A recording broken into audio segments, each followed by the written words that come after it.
So in 2008, I was a student in a web design course. I was learning about PHP, I was learning about MySQL, and my class was tasked with the rather difficult project of creating our own CMS. We created it from scratch, pretty much. And at the halfway point, once we were done with that project, I distinctly remember our professor say, "Now that you know why you should never try to make your own CMS, we're going to use what everyone else uses. You can pick whatever CMS you want to use.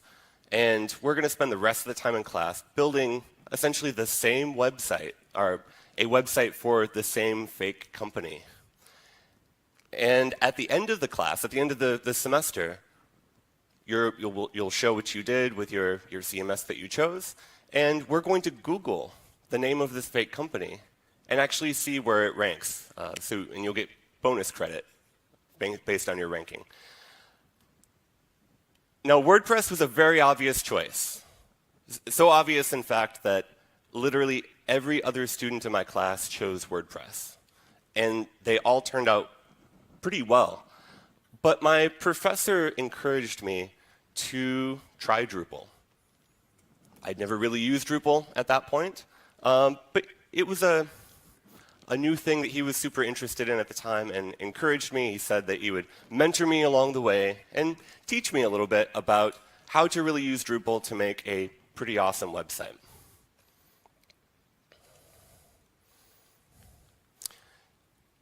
And with that, I am David Needham. I am a developer advocate at Pantheon.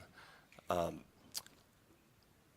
excited to be here today to talk a little bit about Drupal.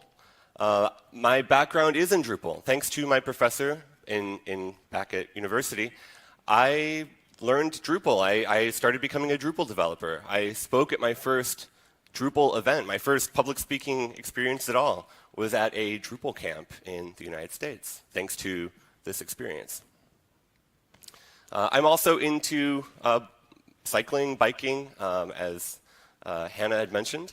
I'm into board games and volunteering in the community. And I think this is important, distinctly because my professor took the time outside of class to teach me about Drupal.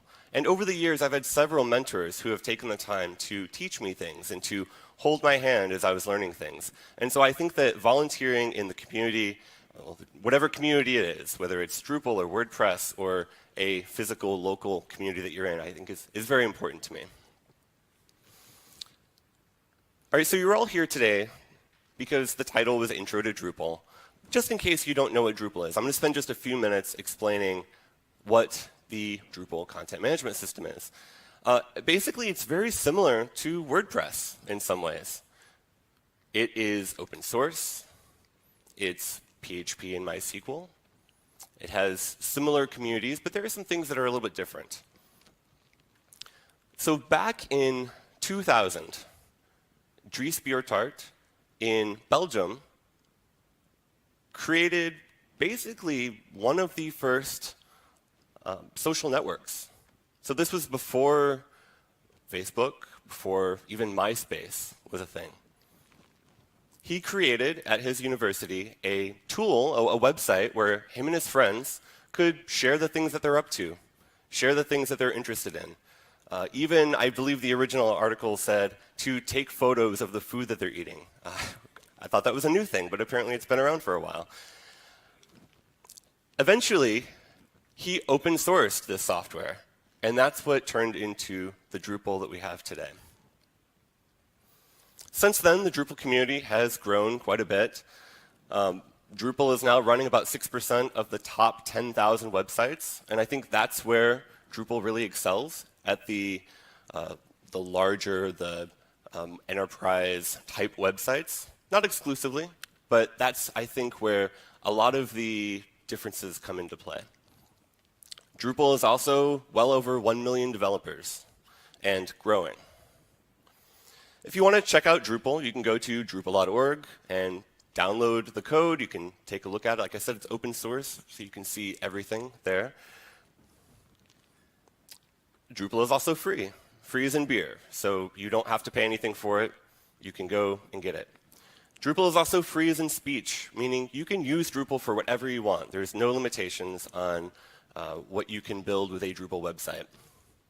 Drupal is also free as in puppies, and this is also the same as a WordPress website in that you probably know someone who'd be willing to give you a puppy for free. But puppies don't stay free. You have to buy toys, you have to take care of them, take them to the vet, food, and on and on.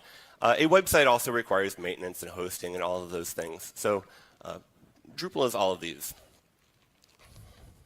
Drupal is also pretty recently object-oriented. As of Drupal 8, which came out a couple years ago, Drupal is based in the Symfony PHP framework. So Drupal has sort of known over time to be a little bit complicated to learn, a little bit not the easiest UI, not the easiest code to read. Moving to a framework like Symfony has helped standardize the project a little bit. It does mean that you have to understand object-oriented programming, which means a lot of beginners have a hard time picking up Drupal and kind of understanding what to do.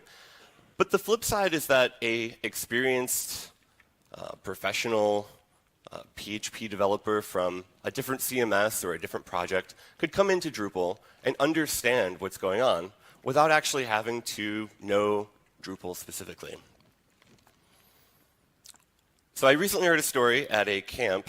A business owner, a small agency, said that they historically have been hiring Drupal developers. You had to have extensive Drupal experience because there's a lot of Drupal-specific functions and operations and things that were built. But since moving to Drupal 8, as long as they know a object-oriented PHP framework, they can jump in and use Drupal. And I actually heard another story where someone had never used Drupal before. He was coming in from the Symfony project, or he had experience with Symfony, and came in and to his very first Drupal event, again, had never used Drupal before, had never looked at the code before, and made a core commit. So he actually went into the code, understood what was happening, and made a change that affected core, Drupal core itself, which I think is pretty impressive. But it's part of how I'm trying to explain that Drupal is more complicated, but trying to solve a lot of the same problems as WordPress, just from a different perspective with a different philosophy in mind. Drupal is also modular. So a Drupal module is basically a WordPress plugin, but it's a little bit different too. In particular, the ecosystem is a little different. You're probably never going to see a Drupal module for sale anywhere. Drupal.org is kind of the canon, the place that you go to get your Drupal code, and that's kind of it for the most part. You're also probably not going to see many ongoing support contracts with a Drupal project or with a Drupal module or theme. For some reason, that's just not the way that the Drupal community works. Everything is free, everything is available, and part of this has been for the good. Support can be a little bit trickier to get because there's not a monetary compensation, a monetary reason there. But it also means that there's less fragmentation, I think, due to people creating projects that they're getting money for, that they have reasons to kind of keep as their own thing. Whereas if you wanted to, let's say, create a module, and there's already a Drupal module that does something similar, maybe not quite the same, but similar, the Drupal community will encourage you to work on the existing project, to contribute your code and your features and your ideas and your time into one of the existing modules rather than create a new module. And this is good and bad. This is open source from the Drupal perspective. It's a little bit different than the WordPress community.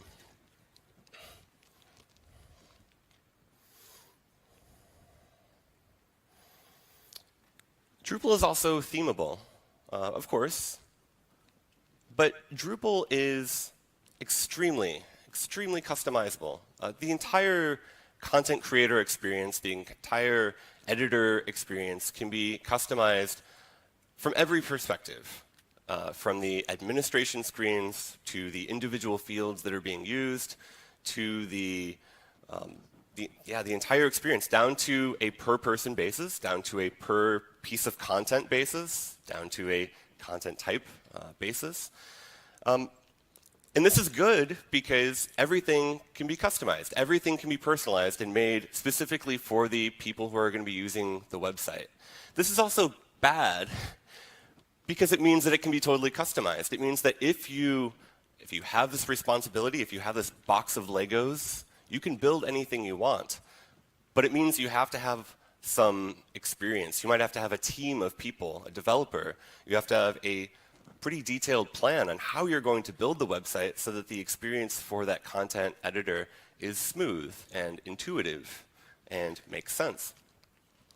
If you don't have that, you end up with websites that are ugly and a little bit difficult. And I'll admit, out of the box, Drupal is kind of ugly and difficult. But part of the reason is because you do have that box of Legos. You can do whatever you want with it. You just have to spend the time actually making those changes. Also, Drupal has a built-in data structure that is very specific in that you can you can call out specific pieces of content, specific fields on the content. Even each field will often have lots of meta information associated with it, which makes Drupal a pretty good option when you are doing data analysis or integrating with maybe external services. So you could use Drupal as an API, Drupal as a backend for running a decoupled website, for example, or for running a dedicated mobile app, or multiple mobile apps, or syndicating out to other websites. Drupal can be really good at that because it's easy for anyone to call a specific piece of content. And if you can call a specific field on a piece of content, you can rearrange those and put them in whatever order you want, wherever the content's being displayed. So the content is easily reusable in multiple locations. So speaking of structured content, in Drupal we have something called a content type. So content types have been in Drupal core for many years, since even before I got into Drupal. It's a little bit similar to a post type in the WordPress community, but a little bit different. Since it's been part of Drupal core out of the box and in it for so long, this is an important part of building a Drupal website because you're able to build this data structure. You're able to add this custom content type for whatever new feature that you're trying to build, and then add the fields, and then get specific with permissions to say certain people have access to certain things, even from an editor experience, from a viewer experience. So let's say I'm trying to build a staff directory. I might have a content type for maybe staff, staff biography, or staff, or whatever you want to call it. We'd have a photo, we'd have the name of the person, we'd have their title, and then there might be a dozen or more additional fields on the back end. You might have information about maybe who they report to. You might have information about like phone numbers or emails or whatever information that you want in a staff directory. And then this information can be reused. But the cool thing here about this website, since we have this data in Drupal, we're able to customize that user experience. And we can say, OK, well, Zach here, maybe he doesn't have a user account on our website. Maybe he is just the CEO, and his profile was created for him. No problem. Josh, on the other hand, he regularly writes blog posts. So when he logs into his Drupal site, or the Drupal site for our company, he'll have access to create blog posts because he does that on a regular basis, and we've given him that permission. He has that role. But because he has a profile, because he has a listing in the staff directory, he also has permission to edit his specific piece of content, the content that was created for him. We can assign it specifically to his user when he logs into the website, and then he can go in and make changes to it. And we can get even more specific than that. We can even say, he has permission to maybe change his phone number, email, or his biography, the full text. But maybe he doesn't have permission to change his title or his photo to avoid awkward things on the public-facing directory page. Now, Matt, on the other hand, he is the VP of marketing. Since he's in marketing, his group built the website, and he's an administrator on the website. When he logs in, he sees a lot more options. He can see anything on the page. He can edit anything on the page. And he can edit, of course, any piece of content and any content type. Another example here, this is a screenshot for the Chicago Park District. There is a great case study on the Drupal.org website that goes into detail about how this website was built and why they chose Drupal. One of the features that I want to highlight, though, is that they're using content types. Most Drupal websites will, but specifically, they have a content type here for facilities. And I don't think my laser pointer will show up there very well, but they have a facility content type. They've added all of these fields for name and facility type and photo and on and on. And then it's being displayed in a few different places on the website. So we have this listing here on the side. We also have the map. Also, if you click on one of these, you'll see the full post, the full facility, where there's even more information, maybe a map specific to that location, additional photos, maybe a custom page layout with a slideshow, all those things. But one of the biggest reasons why they chose Drupal for their website was because, well, first of all, they're using third-party integrations to pull in data from other systems. They have a, well, this is a municipal website. It's part of the Parks District in Chicago, Illinois, where I'm from. And they have other databases, other systems where they're pulling in information, and it's being created for them. They also have editors on the website that are responsible for creating information manually or going in and editing information that's been edited or added. And then that information doesn't just stay on the website. It gets displayed on the website, but it also gets pushed out to a few other places too. So this is a diagram that they shared as part of this case study. They have the third-party integration that's being pulled in and migrated into the website on cron on a regular basis. They also have people manually entering content at the same time and entering that into the Drupal database. And then when that actually gets saved, it gets pushed out automatically to not only the Drupal website, but also their mobile app via the feed API, the REST API. And this works. It works wonderfully. Part of the reason was because it's leveraging Drupal's strengths, the data structure, the ability to pull in content and push out content via REST and migration services. Another thing that's really important to Drupal websites is the query builder. It's also referred to as views.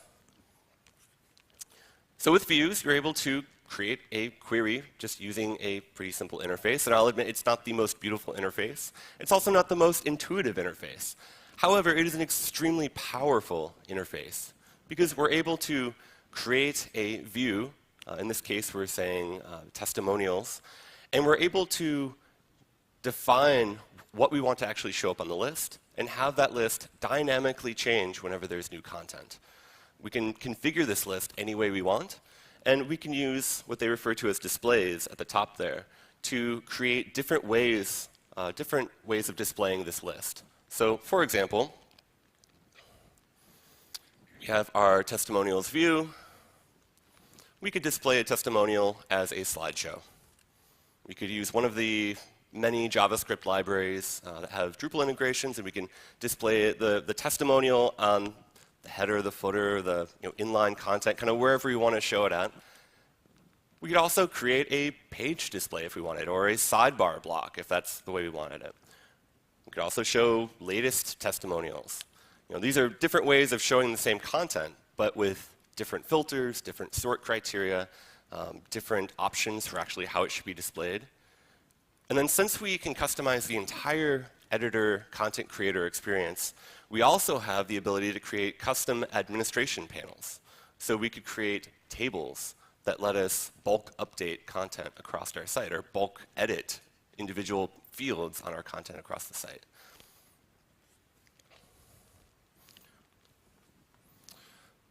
So there's another case study. There's actually several case studies on Drupal.org. It's a great place to go and kind of see why sites might be using Drupal and how they're created.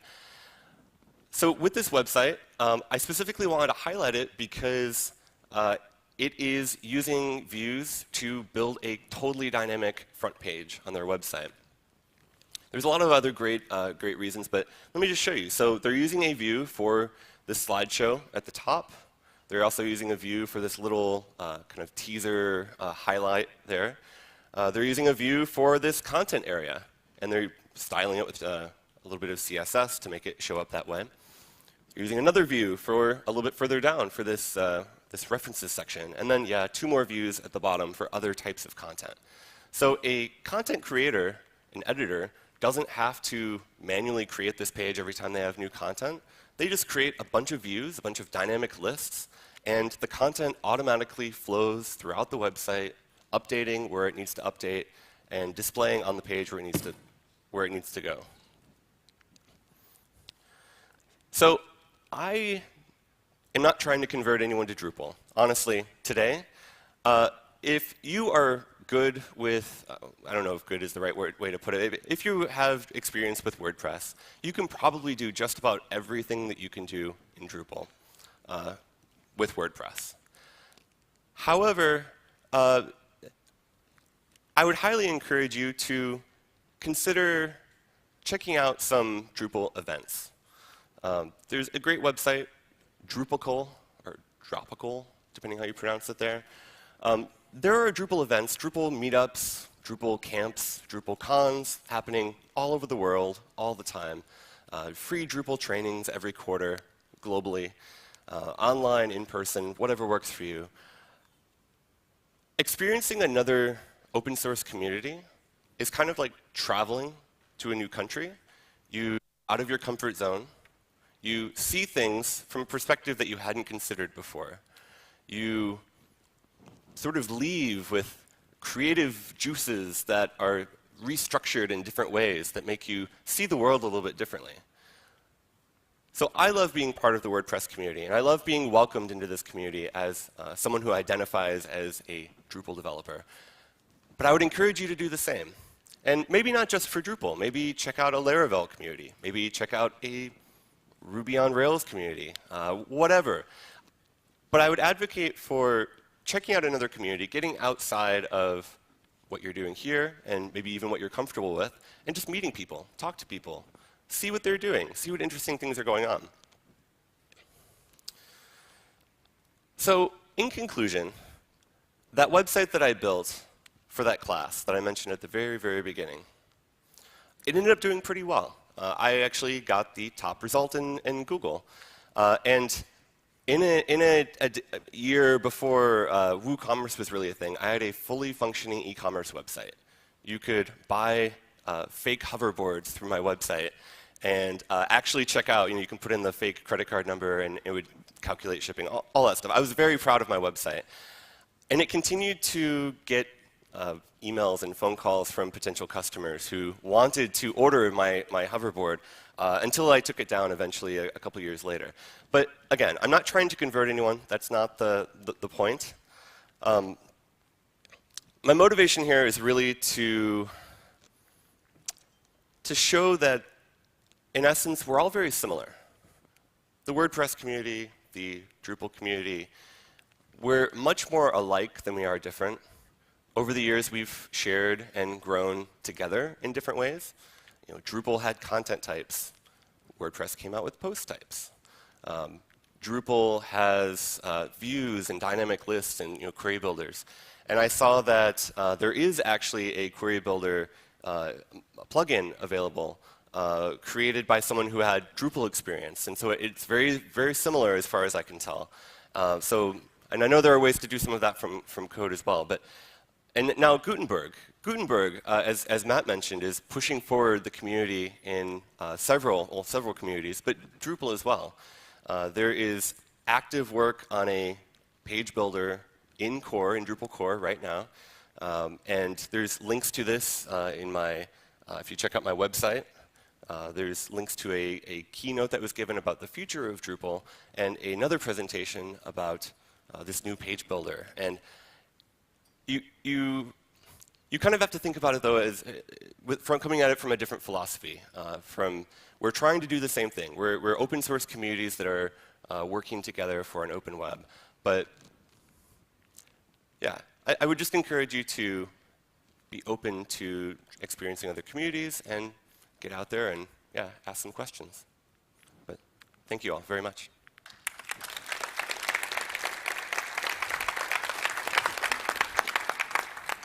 Thank you so much, David. Come here. Awesome. It's amazing to learn from other communities. I think that's such an important thing for all of us to do. We talk so much about diversity these days, and gender and race comes into it. But actually, thank you so much for coming and giving us a diverse point of view from an entirely different community. So awesome. Thank you, David. Thank you. So we've got time for questions. Do we have our mic runners? Can you make yourselves apparent? We've got a mic runner there and our other one. So, lady here, and then we'll come to you at the front there. Morning, David. Thanks for that talk. You're welcome. Was very warmly welcomed at a Drupal conference a fortnight ago, and I spoke with Dries and Rachel about working together on a privacy project. So I was wondering if you were aware if there are any other areas where our communities could work together. Oh, that's a great question. Yeah, I've heard actually of the work on the privacy stuff, so I'm very excited to have you involved in the communities kind of collaborating on that. I think it's easy for me to say everything, because I think there'd be a lot of things that we could collaborate on. I am particularly excited about Gutenberg and the sort of, as Matt mentioned, like it's not just a step forward, but it's sort of leapfrogging any of the existing options that are available. And I think there are a lot of opportunities for us to work together on that. I think there's also, in the areas where Drupal is really strong, with the data structures and the data analysis and using the structured content and formatting different ways, maybe there are ways that can be given back to the WordPress community and contributed. But yeah, I'm not sure. I would encourage everyone to get involved, like jump into a different community like Drupal and see what's there that you're interested in, that you're passionate about, that you could contribute to. Thank you. Gentleman at the front here. Thank you. I had two questions. The first one is PHP compatibility, and how do you, if you handle, and how does the Drupal community handles breaking back compatibility with previous versions of PHP or the software itself? The second question is about, I'm totally ignorant about Drupal. Is there a dependency management system in Drupal which is centralized, which is which is lacking in WordPress right now? Yeah, great questions. So the first question about PHP, I don't know what the bleeding edge of support is for PHP, but everyone, like Matt was saying, everyone is using PHP 7 at least, because for speed and performance and all that stuff. But I know it does go back to, I think, 5 something. Will still work just fine, but it depends on the version of Drupal. That's another thing about the Drupal community, is that at any given point there is at least 2 versions of Drupal fully supported. Right now, Drupal 8 is still receiving new functionality, but Drupal 7 is in long-term support. So it's still receiving security updates and bug fixes and things like that. So right now we have 2 versions of Drupal, and the older versions will probably support older versions of PHP. In regards to dependency management, it's something that the Drupal community in the last year or so has been going through a lot of debate and decisions and talk.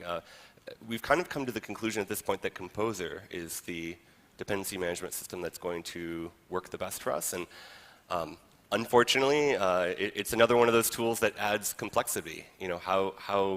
How do you teach someone how to create a website when you first have to teach them to use Composer to download and grab all the things? It's a question that we're still trying to answer. And frankly, as a trainer who teaches beginners how to use Drupal, I don't know how to answer that question just yet, aside from using something like Pantheon, where you can just spin up a website and check it out. So I'm not sure, but Composer is the direction that we're going at the moment. Brilliant. Thank you. More questions?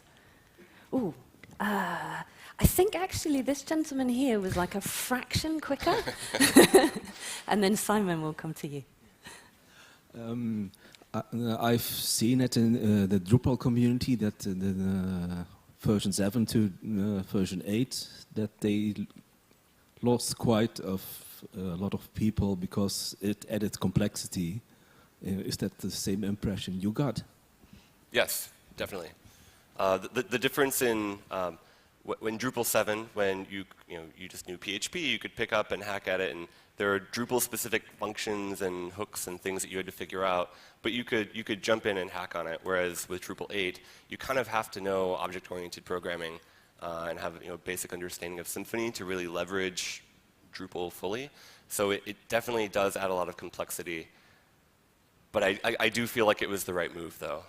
A lot of great functionality and support for other communities was added when we did that. So I think that's probably right, yeah. David, thanks for the talk. How does the Drupal community these days see WordPress? Oh, how does it see WordPress? I'm not sure. So I think that probably as a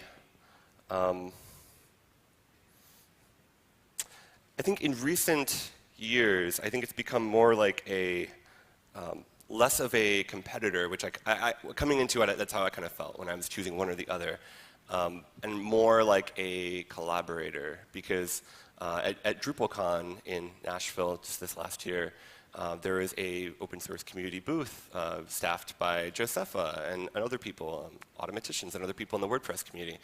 And there were several WordPress-specific talks at our conference, our national conference. And it was great. The feedback I heard from those conversations were just wonderful. And I'm very excited that we are in a place where we can start collaborating and communicating and sharing. Yeah.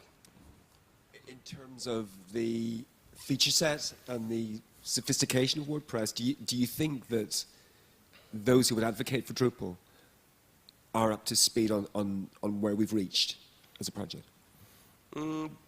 Yes and no. I think, again, several years ago it was easy to say, oh, WordPress is great for blogs, but if you want to do anything else, you have to do something like Drupal.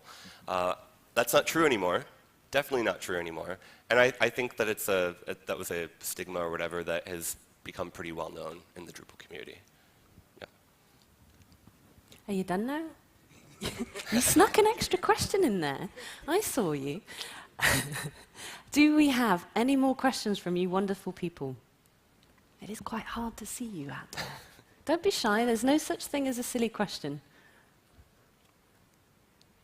Oh, okay, round 2. All right, yeah, we'll take it. Well, not so much a question, but a remark. In September, there's because I like questions. Yeah. No, it's short remarks, please. Yeah. In September, there's Drupal Europe. So if you want to know more about Drupal, you can go there, and Matt Mullenweg will also be there talking. Yes. Thank you for plugging that. That was a slide I intended to add that I forgot. So thank you very much. Definitely check out Drupal Europe. Matt Mullenweg will be there, I think, on a panel with Dries and I think someone from a different community. So it'll be a great discussion. Fantastic. Okay, we do have time for more questions, but I do appreciate it's 9 o'clock. Was that, or 9:30 now? So it is hard to get going, isn't it? Anybody more? Anybody else? I have a short question. Fantastic. Sorry, I couldn't see you there. The lights are really bright up here. Yeah, please go for it. Usually get dumped on by by customers. I get old Drupal 7 sites, and I'm a bit anxious about moving to Drupal 8. Is there something you could tell me to comfort me? Something to help with you feeling comfortable about moving to Drupal 8? Yeah, exactly. Well, so I still actively help friends and family build websites occasionally, and I still occasionally start websites in Drupal 7. Like, I don't necessarily advocate for jumping on Drupal 8 unless the functionality that you need on your website is appropriate for what Drupal 8 can do.